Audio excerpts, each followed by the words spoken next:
by now you've had a bit of a yarn out there and you will have seen that I'm jumping up and down. I hope you've seen that I'm jumping up and down that agenda. So there's things in different sections that I'm thinking I've already dealt with. I'm not running down that thing linearly, that list. Did you notice? And you're not surprised? Okay. Now, I want to show you a little film clip, and those I'll show them. I just want to tell you about it. I want you to again listen for and watch for the dynamics in the room. All right, and we have a little bit of a yarn about what happened in the room. This is a fantastic little film clip on family mediation. All right, so here we go. Have a listen. Do not talk about me as a mother. I'm so sick to death of you talking about me as a mother and what I've done wrong. Do not talk about that. I am sick of you accusing me of not being a good mother. So many years I've been a good mother. Just remember when we went out. Just remember I had to upturn a bench. Don't you fucking talk about me being a mother. I hate you. You just kissed my left nut. I told you this was a bad idea. You know what, Ken? The bad idea would be to let your client walk out of here today and drag this thing out for another year, wasting more time and wasting more money. The only good idea is to let me and John do our job and mediate this thing right here. You want to hear the crazy thing? I know it doesn't feel like it, but we're making progress. We settled the deal with the cars. Let's see, it takes us to frequent flyer miles. We're flying. I want them. You know what we're going to do? We're going to split them right down the middle. How'd that be, Mr. Kroger? It would be not good at all. I earned those miles. Yeah, you earned them flying to Denver to meet your whore. Oh, She's not afraid to express herself sexually, if that's what you mean. She's a stripper, for God's sake. She is not. Her name is Chastity. She is white trash. Same as you. Hillbilly. That's it. Go comatose for me, baby. You shut your mouth when you're talking to me. hold it. This is getting confusing. You didn't always hate each other. There had to be some nice moments during the courtship, maybe? Or the wedding? The wedding had to be fun. You get the decorations, families coming together. That's a nice moment. What'd you have to eat? Crab cakes. Are you kidding me? Crab cakes? I think I have a good time eating crab cakes. I love them. And you got a band? Did you have a band? Yeah. Good or bad? Who gives a shit? It's a great band. It's a bad band. It's like pizza, baby. It's good no matter. There's music in the air. Shout, Yeah. Shout now. Jump up and shout now. It's a good time. You know what I mean? Yeah. Rubbing up against each other. Just a couple of kids like the fuck trying to make it honest. I get it. Guys, the real enemy here is the institution of marriage. It's not realistic. It's crazy. And don't do this for the other person. It's about saying yes to yourself and saying yes to your future. Say yes. And have some opportunities for yourself. I'm sure you'd love to be free. Maybe go out and meet some Latin guy that can dance, grind up on you, make you feel dangerous, but also safe. And how about you? Don't you want to get inside Chastity without having to wonder if everyone's going to find out? Wouldn't that be nice? To have some Latin guy sweating all over you, talking to you in languages you don't understand, eating you, wanting you, taking you. All we're trying to say is, put your swords away for a second.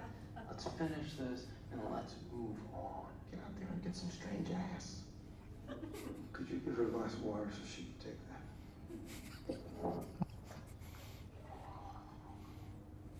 Hey, John, that's weird. That glass looks half full to me.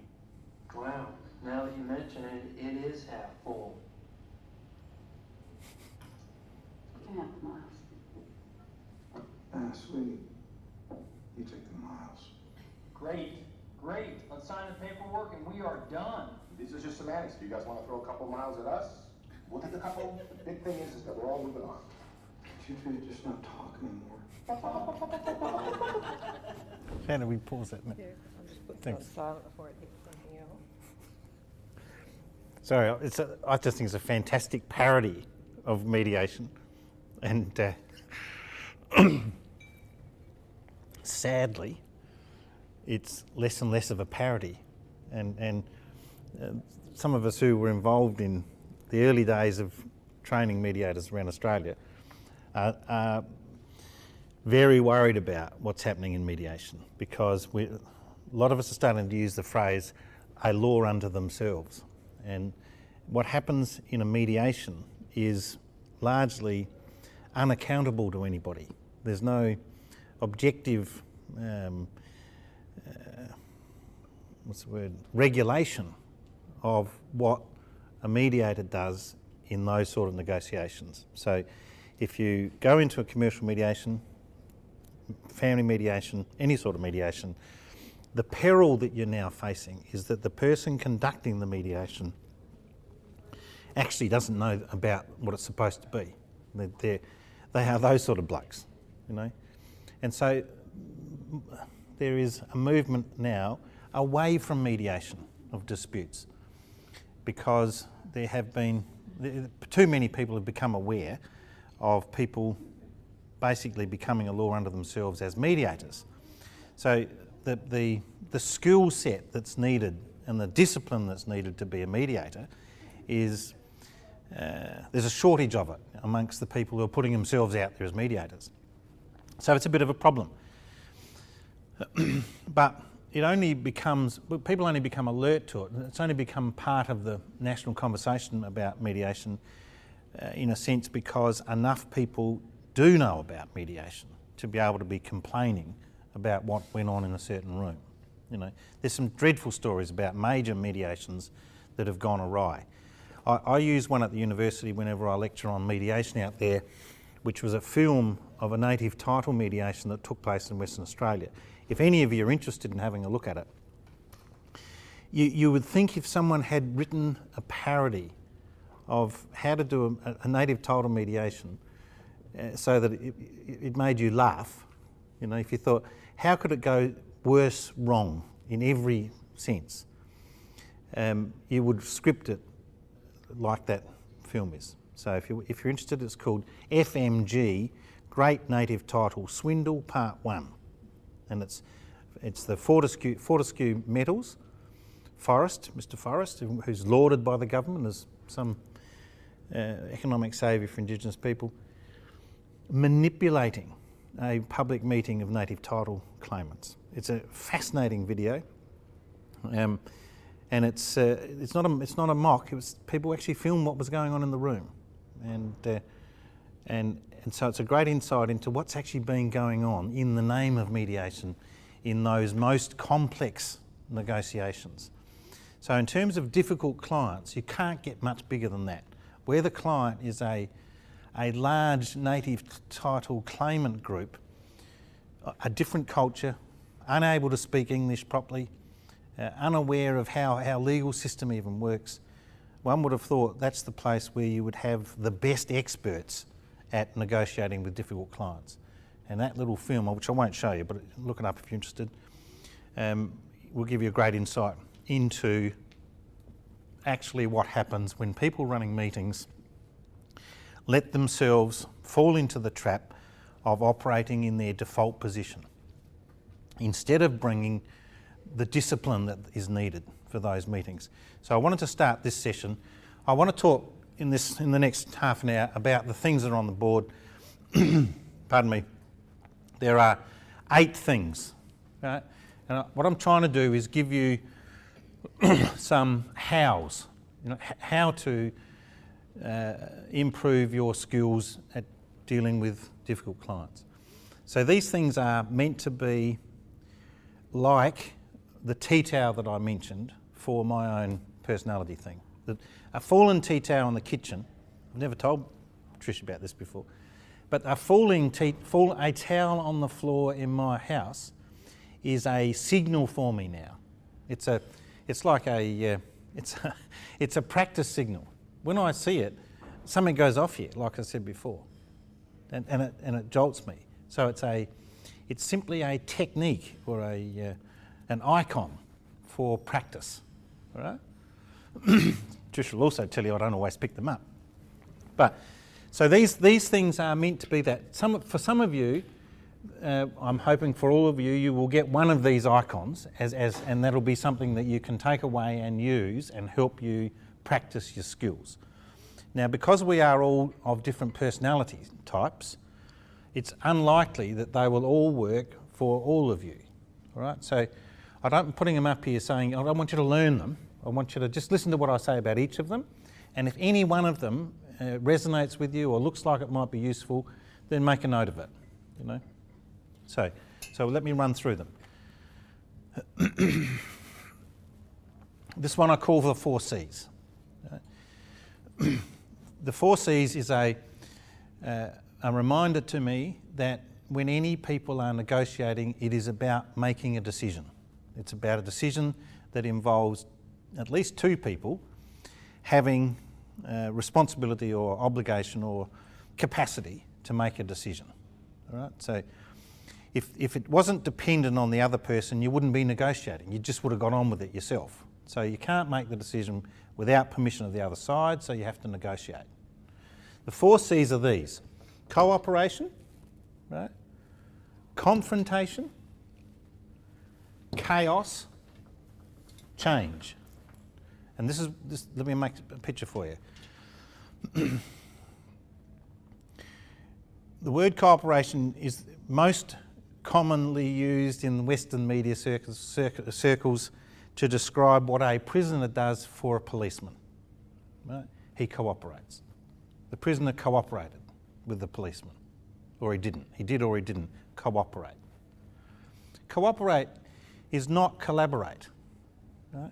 Cooperate doesn't mean equals or even mutual behaviour. It just means that someone cooperated with the other person. For all we know, it was a teddy bear and an eagle. And it might have the outward look of a negotiation, but really one's just cooperating with the other, you know. Or whenever 2 people decide to enter into a business or an undertaking of any sort, their first and lowest level of working together is cooperation. That's the lowest level, right? It's not something it's not some grand thing. I know I cooperate with so-and-so very well. It's the bottom level of working with somebody else. And then what happens is reality steps in, and both people or one of them decides that the woman I fell in love with actually isn't the woman that I thought she was. She's somebody else. Right? Reality sets in. Right? It's not Sleeping Beauty, you know. Or my partner actually doesn't have the capacity to do what I thought that partner could do. We've started a business together with great earnestness and cooperation and energy, but I feel like I'm doing all the work now. It's something steps in. There's a confrontation. Reality steps in. It will fall apart, usually, if the parties can't deal with the chaos that follows the confrontation. So every relationship goes through that honeymoon period, reality steps in, chaos, who have I married then? Right? Or, crikey, how much money have I invested in this partnership and it looks like it's not going to work? Or whatever it is. Cooperation, confrontation, chaos, change. Right? So after the 4th C, I've put the little arrow going back the other side, because unless you've been through those 4 things, you actually can't collaborate. If you are in a relationship that works, you will have gone through that. If you're in a business that is dynamic and working, you'll find that the partners have been through that. You've all been through it. You've all done successful things with other people. You've all been through something like that. So they're the 4 C's. And the 4 C's are iterative. The more times you've gone through them, the better your capacity is at dealing with unexpected confrontation, because you've practiced it, you know. So that's the 4 C's. So when you're dealing with a client, you'll go through that. Okay? And if you're dealing with a client regularly in regular transactions, you've probably been through something like that regularly with that client. So you'll actually find that with working with that client, the capacity of your capacity with that client will increase over time because you've travelled through it regularly. The reason it's an icon is so that it reminds you, the tea-towel here, is that when I'm struck by a confrontation, I have to immediately not go into default, right? Go into, okay, what's on the other side? Right? How do I get to the other side? How do I not react to Gordon Ramsay by becoming mute? Right? How do I just turn Gordon Ramsay into the second C, knowing that there's something on the other side if I manage it properly? Right? So that's how that works. This one is data to wisdom, and it's D for data, and the progress is data is not information. Something happens to data before it's information. Information is not knowledge. You have to turn the data into information, then interiorise the information before you can say of it that it's knowledge. It's something that I know. Right? You don't know the times tables by knowing that that's the times tables. You have to interiorise them. Data, information, knowledge. Knowledge is solo. It's not understanding. To get from knowledge to understanding, you have to have a relationship. Right? Understanding means more than what I know. It's that I actually understand somebody. All right? So there's another involved. So data, information, knowledge, understanding, wisdom. Oh, sorry, don't put wisdom there. Wisdom. Why have I put the little curl? Because wisdom is what happened. Wisdom is when you look back at what you did. You can't wait for wisdom or you'll never get anything done. After understanding, you act. All right? When you've worked through that with your client, you'll understand what your client needs and you will act. Right? Or the client will expect you to or say, okay, now you understand what I really want, do it. So the next step after understanding is action. And then afterwards, you'll find out whether you did the right thing. If you insist on wanting to know with certainty that you've done it perfectly correctly, you'll never get anything done because there's no such thing. So, okay, that one. This one is slow down. I'll take the time to tell you this story. I did some work in Largemanu a lot of years ago with an Indigenous group down there trying to work out how they used to historically settle disputes in their communities. And it was an old man who I met in this 4-day workshop, and I said to him, look, let me tell you, this old fella invented the notion of, many years ago, night patrols. Right? And going around and picking up the people and taking them home at night. And I'm sorry I can't remember his name. But I said to him, oh man, look, I know this is what you do and you go and take these people and then you take them home. What do you actually do? What do you actually say? I want to know the work that you do with those people that calms them down so that you're not simply delivering the violence from there to violence in their home. There's something, you're not just taking them home, you're actually doing something with them. What is it? Well, that's what I want to talk to you about. And he goes, first, slow down. And I said, oh, yes. But what do you do? What do you do next? No. He said, first, slow down. And I thought to myself, well, this conversation does not seem to be going anywhere. How do I put this question a different way? So I tried another way, like a third way of asking this question. And by then, just as I finished the sentence, it dawned on me what had been going on, and everyone in the little group burst out laughing, including myself. Because the old man wasn't answering my question. He was trying to tell me to slow down so that he can answer the question. Right? I didn't get that. His message to me was, I'd love to have a conversation with you, but please slow down so that I can understand what you're saying. You see? So, for me, that's an icon, because when you know what needs to be the outcome of a particular meeting with a particular client, the client doesn't know. You know. There'll be some step that you've got to do with your client. Sit down with the contract and explain the contract to the client. You know what you've got to do and what you've got to say, you've done 100 times, so you know all in advance.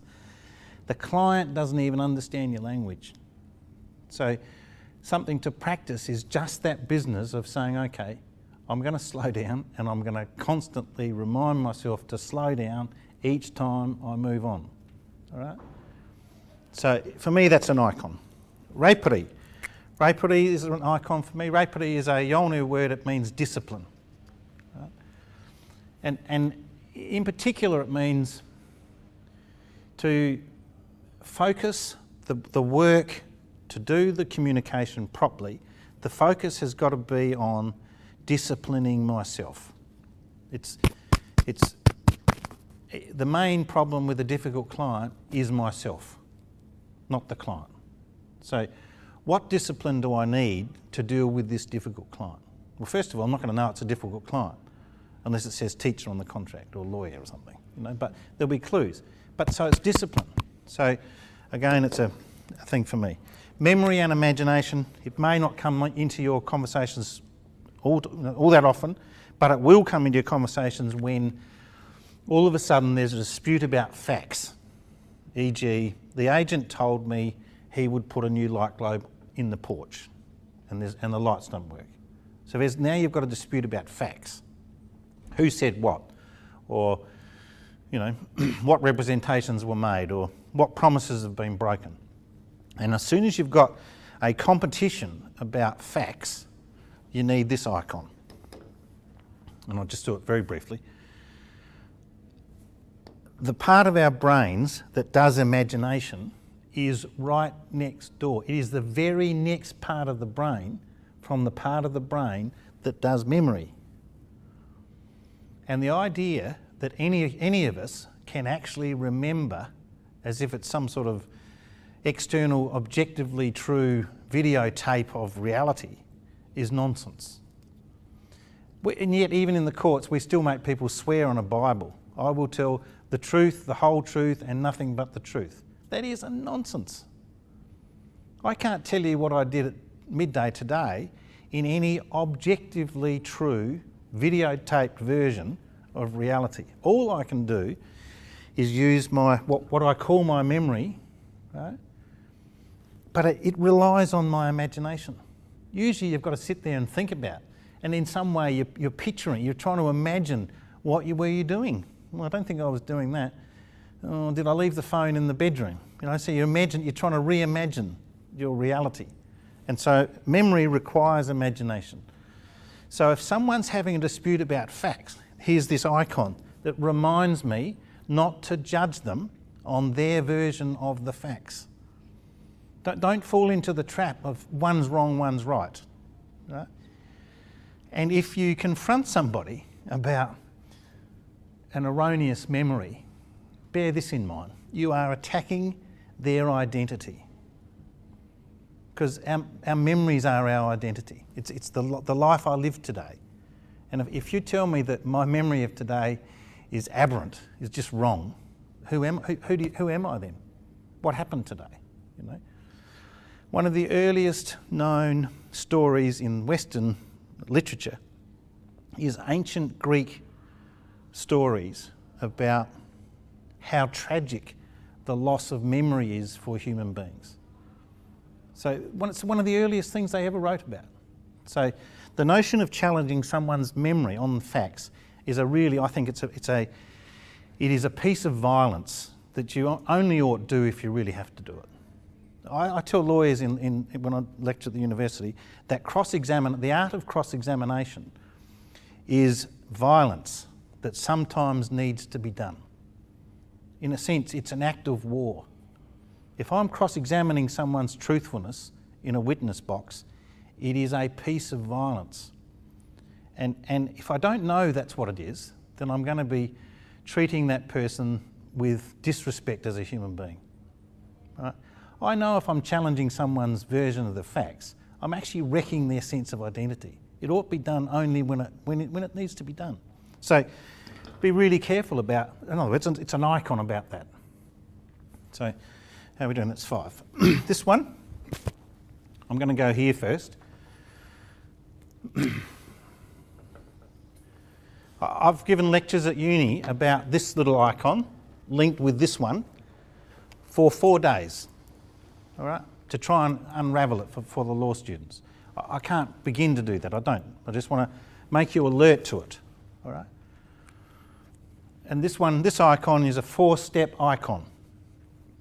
It's actually a twofold icon. Think of it like that. Preparation and structure. It's like that discipline. Before I go into a client interview, I don't care how many times you've interviewed that person, I don't care how well you know that person, you are discharging a professional obligation to interview that person. Right? So you need not to be lazy about it. You have to bring discipline to it. Doesn't matter how many times you've described a particular contract in a particular, off the plan development. All right. You have to go into the room each time as if it's the first time.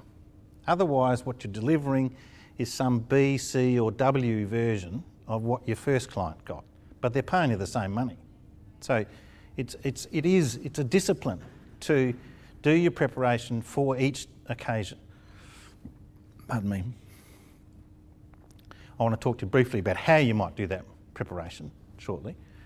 But preparation has to be done in two senses. Prepare me for the engagement and prepare the environment and the resources and whatever's needed objectively for the client. So preparation has an interior and an exterior component. The classic is client with a language impediment, right? You need an interpreter. That's part of your preparation. That's a simple example. Or another one is husband and wife. Well, they'll both have to be there then, Or you need to deal with the fact that you need to give both of them the same input. So there's all sorts of aspects of preparation. One of the aspects of preparation is structure, so that before you go in to the meeting, you have a very simple step-by-step idea of the things that you have to cover in the interview. There's two reasons for that, so that you're prepared properly, because if you do a little structure, it means you've got a little tick-off box. Right? But the dynamic, the discipline part of the need for structure is because we're human beings and nothing ever runs in a straight line. Nothing ever follows an agenda, with humans, unless you're treating each other as animals, as machines, I mean, So if you haven't got a pretty good idea before you go in of the structure of your interview, you will get lost. You won't know where you are in the thing. Or you will hose your client down when they're trying to tell you something, or they're trying to articulate something. You don't know what they're even trying to articulate. You need to be able to give yourself flexibility in the interview. And you can really only do that if you've got a pre-thought out structure. Now that's counterintuitive. If you've got a structure, you might think, well, I'll just go 1 to 10. Dang, dang, dang, dang, dang. What's flexible about that? But the structure's not there so that you go 1 to 10. The structure's there so you don't get lost and are capable of responding to the circumstances of the interview. That's why you have an agenda. Not so that it's inflexible, but so that it can respond to ordinary humanity. Preparation and structure. But we're talking about client interviewing and difficult clients and doing it well and getting better at it. So this is the bottom part of this little icon, courage and mentor. Courage, because you can only get better if you push yourself to do it with excellence every time. Don't settle for B grade. Courage to say, no, I haven't done that properly. I'm going to pull myself up now. I'm not going to let it go. I'm not going to let it slide. I might even say, look, I'm sorry, I need to think about this a bit more. It's that courage to be transparent and frank, both with yourself and your client. But the second part is you need mentoring. All of us do. Courage is never enough. Commitment's never enough. We are human beings. We can only actually learn with another. All right? So you need mentoring. You need people that you debrief with. You need people that help you with your preparation or give you structure. Right? So if you want to be serious about improving your capacity, you need to have as part of your structure the knowledge that you've got someone already on tap that you can go to when you need to debrief. All right? So that's a structure. Mentoring is a structure. You should be part of this whole. That's why that's one icon. This icon. This is a preparation icon, but it's also a structure icon. And I do it in 5 steps. Everywhere where mediation has been taught in the Western world and in parts of the Third World, this image is everywhere. It's the image of modern mediation. It basically says the top triangle, and if you study mediation, you'll find that's cut up in 5 sections or thereabouts. This is cut up in 3 or 4, and they say it's 10 or 12 steps. And so it's like a model of mediation. I don't want to bore you with all the details, but be aware of this. This part, this is preparation. First step of a client interview. This is a structure. Preparation. Next one, exploration. Just exploration of story. Next bit, reflection. Next bit, exploration for outcome. Last bit, implementation. And now it becomes a model for client interviewing. All right? You do your preparation. You spend the first part of your interview asking the person simply, how are you? How are you today? You got everything you need to have this, it's a how are you, who are you, what do we need to talk about part of your interview. Don't jump into the here, sign here bit, This is action down here. This is what's going on, who are you, what do we need to do? Let's get on the same page. All right? So that's step 2. Step 3 is give the client time to think. In a mediation, parties go off and have some time just by themselves with their own lawyers as part of this structure. The equivalent in a client interview is to say to the client, I'm going to talk to you about A, B, C, D and E. Now, let me talk to you about A. Da-da-da-da-da-da-da. Do you understand that? Before I go down to B, is there anything you want to ask me about A? Not really. Okay, well, let's go on to B then. All right? What have you done? You've given them a space, a little reflection space before you go on to the next step. And then you can start talking about what shall we do then? What are the choices you need to make? So that's all in here in this business. That's the action bit. And then you'll reach some decision about what's needed to be done. And then the 5th part is implementation. All right? People forget that. They think they've finished the interview because the engagement's finished. You haven't finished the interview until you have actually done what you agreed to do in that interview. The client will tell you, the client will still think the interview is going until you've done the action. All right? So you have to do the implementation before you let yourself feel like that encounter's finished. All right? So that's a 5-step structure. It's much more complex. You spend a whole lot more time talking about it, but that's the basics of it. And so you could use that 5-step structure for here. All right?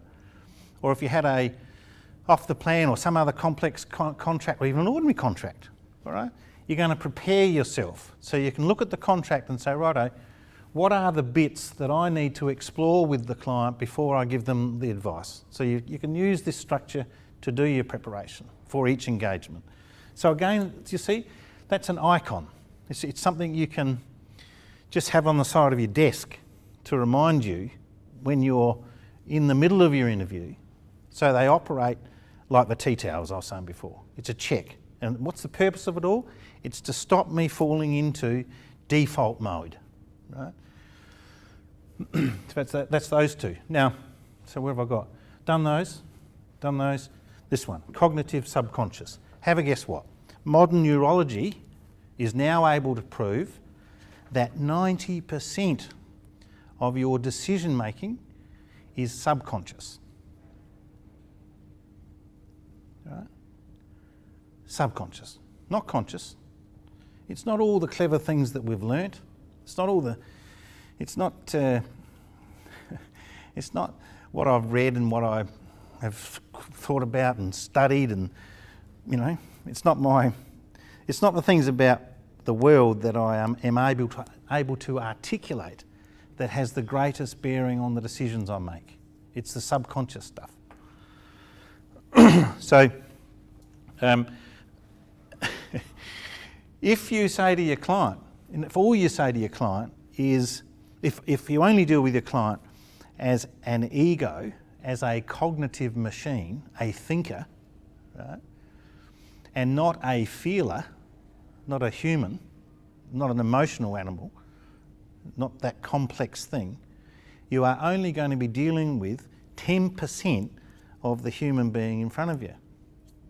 So if you want to say, if the client says to you, look, I don't know what to do, where they've ripped out the curtains in the bedrooms and I thought they were a fixture and going to stay there. What should I do? Now, if your response to that is only at the level of thinking and logic and rationality, right, you're not going to be helping the client make a decision, because that's the cognitive space. The decision 90% of the time is going to come out of this sort of a question. What, did you like the curtains? You know, were the curtains really important to you when you signed this contract? Did you love those curtains? No, but are they allowed to take them? You know, what's the useful part of the conversation? It's not a question of what the law says. It's not the cognitive part. The important part is, how do you feel about it? You know, you've got to make a decision about it. Sure, you might need to know what might happen if you go to war about it. You know, if you pull out the sword and start a sword fight about the curtains, this might happen. You might win if it goes to court, but you might have to pay a lawyer to get an opinion for it. Blah blah blah blah blah. You know, but actually, if you didn't even like them, what's the point? Shall we just settle anyway? You know, so that's the feeling stuff. All right. Now that is an icon itself, because it should often lead you to say to a person, a client, shall we leave that overnight? Shall we leave that until 3 o'clock this afternoon? Do you need to make a decision about it right now, or shall we just postpone it for a little while? Just hold it and see how you feel after lunch about it. And what will happen more often than not is the client will just say, bang. All of a sudden they'll become decisive, because that subconscious part has been given some space to come up. So, look, there's a fantastic book on that, and again, it's a you can see that these two are linked, can't you? All right. The cognitive space is what we do with these two bits. I remember a lawyer telling me about that once. They can't just take the curtains, you know. That's a memory thing. Then you've got to say, oh, is that right? And you're actually imagining what the lawyer said. You're trying to reconstruct it, you know.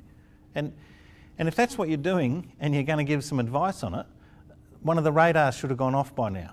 It should have said, hey, hang on, I'm using my imagination. I shouldn't be using my imagination when I give legal advice. That's a check. I should be saying to the client, actually, look, maybe you need some advice about that. That's how it works. It's a practical icon. All right. Now, I just want to finish with this. I was going to show you another script, but I won't. Another bit of video, but I won't. I'll just tell you. You know that. Have people seen Silence of the Lambs? Most people have. There's a scene in Silence of the Lambs where Anthony Hopkins is behind a big glass wall in his cell, and Jodie Foster is coming down, and she's been coming down and interviewing him. And this guy, for those of you who don't remember it, this guy is what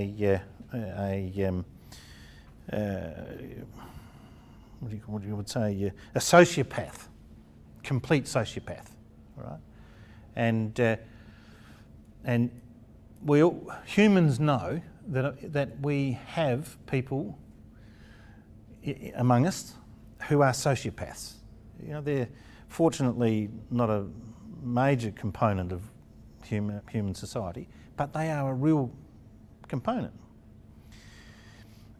Often sociopaths are not 10 out of 10 sociopaths. Sociopathy is the same as introvert, extrovert. You know, you can be, there's a scale, you know. And so some of us will exhibit aspects of those sorts of personality types, but we're not really a sociopath. Or another way of saying it is, sometimes I'll behave as if I'm a sociopath, you know. If I do it too often, you're entitled to say that I'm a sociopath. Yeah? Or if the behaviour that I do is extreme enough, I'm a sociopath.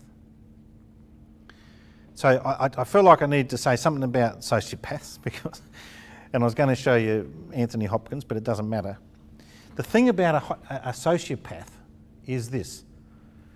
A sociopath only operates here, only here. And they're very dangerous people. Usually they are either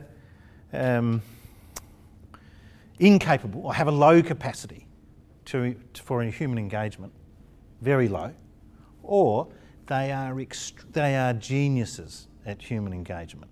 All right? And it's a bit like this. People who go blind say that their hearing somehow gets better, or their other senses respond to it.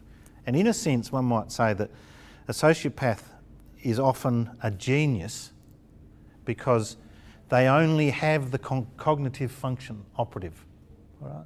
They don't have that capacity like most of us have to bring up decisions from their subconscious and their empathetic, their emotional side. I have to tell you about this because these are the most dangerous of your difficult clients. All right? They are very hard to, most of us find it very hard for our radar to pick up on them. All right? So you need to know they're out there. Let's be frank, they're out there. Right? They're not common, but they're out there. And if you say this about them, this is my little icon to pick a sociopath. All right? First of all, things don't seem to make sense.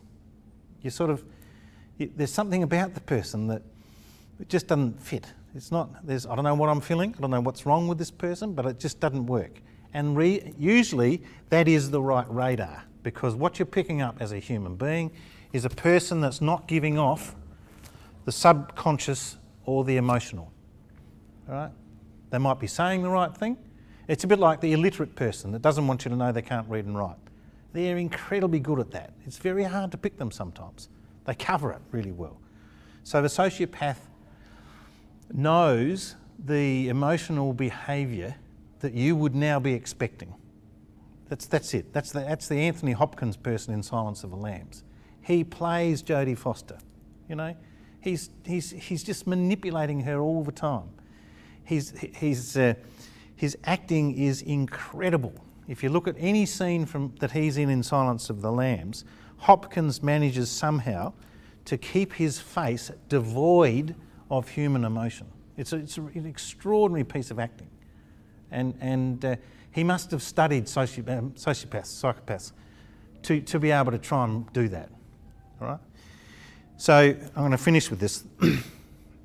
The thing that is your defence against sociopaths, in my opinion, again, it's just an icon, it's not fail-safe, is this. Nevertheless, humans have got a fabulous capacity to pick up bullshit. No? Actually, it's incredible how good we are at picking up bullshit. I don't know how we give off the signals. I don't know the answer to it. It's a bit like that mystery about how come people can look across the street, maybe 3 stories up, and in a moment catch my eye. I don't understand the physics of it. I don't know how they do that. You know, how does that happen? Bang! All of a sudden, someone's caught my eye. You know, but you know if they're looking at your chest or somewhere else, but you know if they're looking at your eye. It's incredible. Picking up bullshit leaves that for dead. All right. I say this in the law school and I give lectures out there. It's, for goodness sake, before you leave the law school, if you learn nothing else except that humans have got a fabulous bullshit meter right? Please learn that. Don't tell lies, you know. People can pick up lies. I can say a sentence before 6 o'clock, and I will, and you will know it's a lie. And I've got one, I'm going to tell you one in a minute. Right? And you'll be able to tell the difference. You know, you can tell the difference on the telephone, can't you? Of your colleagues. If someone says something to you on the phone and it's smudging the truth, or it's trying to weasel out of something, it mightn't be a bold-faced lie, you know, but it's just not frank. You know. Don't you? Don't you have a feel for it? Have a guess who doesn't have a feel for it? The psychopath. The psychopath does not have a feel for that. The psychopath does not have emotional radar like we do. The psychopath is cerebral and a genius. Okay? So it can respond to the data that you give away, but it can't pick up on that human thing. So what happens when you're confronted with the psychopath is that you will find some discordance. Something's wrong in the communication. You might not be able to see what it is. You can't work out. Usually you'll be left puzzled by the encounter. There's just something wrong. I don't know what it is, you know. Well, I'm not saying they're all psychopaths, but it's a good icon. Right? It works sometimes, you know. And it's a good. It's just another thing for your kit bag. And if you're in that situation with the client, it should be radar for being careful. All right. And I mean that professionally as well as, you know, just human. Like, you don't want the person to come back with a shotgun, you know. Usually they won't if they're a psychopath. They won't have warned you. They just come back and shoot it, you know, because they're not emotional in that sense. They're manipulative. And if they're manipulative, what are they going to do? They're going to sue you if things don't work out precisely how they want it. So they are precisely the people you've got to be skilled at responding to. So I'm going to just leave you with that, all right? So,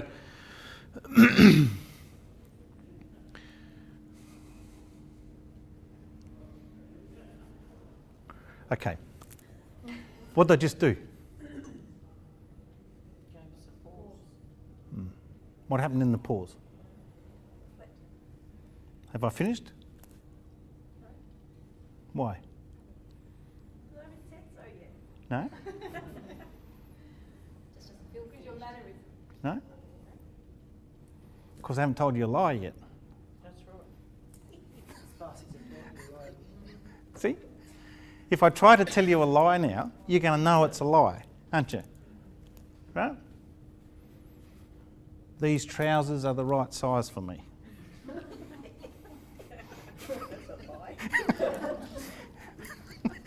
That is a lie.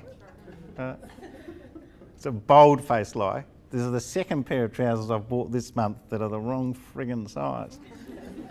And that's not a lie either. Anyway, so I'm going to finish on that. All right, thanks very much. Thanks, Pat, for giving up your time today to come and educate us all. Psychopaths and other things. Made presenters. Thank you. Thank you. So just another round of applause for Pat. Thank you for his time. Good on you. Thank you.